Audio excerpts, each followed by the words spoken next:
So I've lined the bottom of the slow cooker with the soaked chips now, and the theory is that it should infuse a bit of a smoky flavour into the food and the reason we soak is so they don't just straight up burn. So yeah, that's the first layer into the slow cooker. Now the second layer is actually going to be 2 layers of tin foil on top of them, kind of acting as a bit of a bowl, and that's where we're going to start layering the food inside. That's not going to be completely wrapped up parcel. There is going to be sort of a layer of a bowl at the bottom of tin foil, and then at the top there's going to be some tin foil too.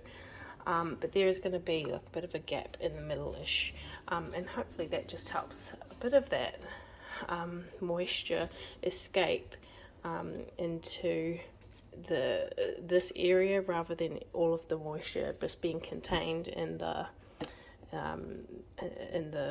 where the food is. So I'll just do that. So I've got two layers of tin foil, and I'm literally just going to kind of push that down like a bowl on top. As you can see, it's nothing fancy. It's just to act as that bottom bowl. And then I'm going to start layering the vegetables first. So try to cram as much as I can in here, because like, who doesn't love food? And you can cut your vegetables in a better way that they can lay a bit more flat. You just really want to jam pack it with food, really, because it's so good, and you're gonna really love this meal. So try and get as much as you can. I think we've got just a pretty standard size slow cooker, but it still fills up pretty quickly, because as you can imagine, we've still got to put the meat on top of this, as well as the garlic, the stuffing, and also some cabbage leaves, which is really going to give it that extra hangi flavour. So I've just got my meat here, and I'm actually going to just basically grab it and whack it on top of the vegetables, like so. And I like to kind of push it down as much as I can, really make the most of that space, as I said before. I do like to kind of mix up where I put the meat as well. Now, just a kind of a tip is, if you don't want, I have got thighs, so it's got a fair bit of moisture to it, but I do find the chicken and the pork tend to dry up and be less nice, so I try to keep those sort of in the middle where possible. Now, some people are against salting for hangis, but I'm not, so I'm just gonna whack a bit of that on there. My pepper salt shake is broken, so I've had to kind of crush this with a knife, so you just do what you have to. I'll whack another pork on there. My favourite's actually the lamb. Some people use brisket and all sorts, but I just kind of do what's easy to layer and available at the supermarket. That's not too expensive as well, so you can see I'm really piling that on. Try to lay the thigh out a little bit flat, like that. Sorry, like that. Get a bit more salt. Alright, cool. And I think, so I've got enough room, I'm going to just put the, leave these other porks off. I don't think we'll need it for the size that I'm feeding tonight. And the last step, or second to last step-ish for food layers, is the stuffing that we made before. And what I'm going to do is I'm literally just going to whack that on top here and layer that in.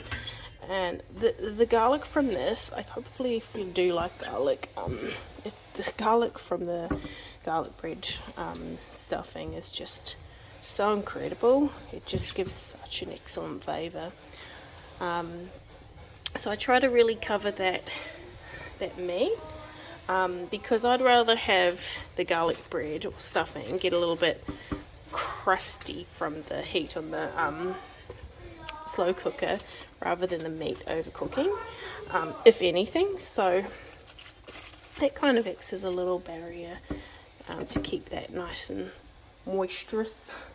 And then the last step is wash off your cabbage leaves, because we're literally going to lay out cabbage leaves on the top. So let me just wash them. Okay, so I got my cabbage all washed, and I'm going to start layering it again, just trying to kind of encase the top of the parcel with it. The cabbage, I believe, gives the hangi the real hangi flavour, because as much as the wood chips and this method of cooking are cool, I just really believe that the cabbage plays a big part in that flavour. So, and in my household, the cabbage is actually quite popular part of this meal. So I do like to put a ton of it in there as well. So try to shake off the excess water as much as you can.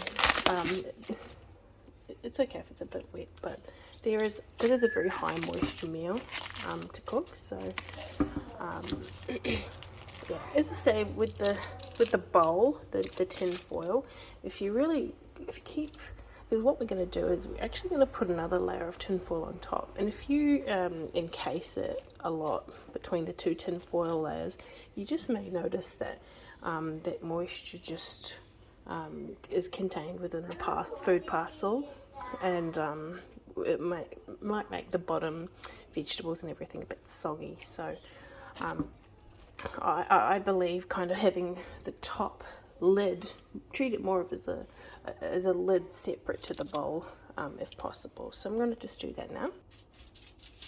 Okay, so I've just got one layer this time. I'm just going to pop it on top like so. So it's a lid, just a little lid. Now the reason I put, excuse me, my kids are just fighting over the PlayStation. Right, and the last step is just once you put the lid on this, there is going to be again some moisture, and we like to just capture a bit of that at the top and soak it up with like a tea towel. So what I like to try to do, as much as possible, is just fold the corners in, so that there's definitely no risk of a fire or anything like that. Really try to push this down if it's a bit high, because you do want that lid to sit on there properly. In the past, when I have really overfilled this thing, I've actually just used paper towels. You do try to use one of your best clean tea towels if you're doing this, because you are cooking food in it, which is also why I don't mind the paper towel approach. But again, just try and keep it in the top, in the centre, away from the hot edges. So now I'll just get the lid, and as you can see, it is a little raised. As it does cook, it does tend to go down a bit because everything softens. But I'm just going to have another go at trying to sort of smash this down a bit.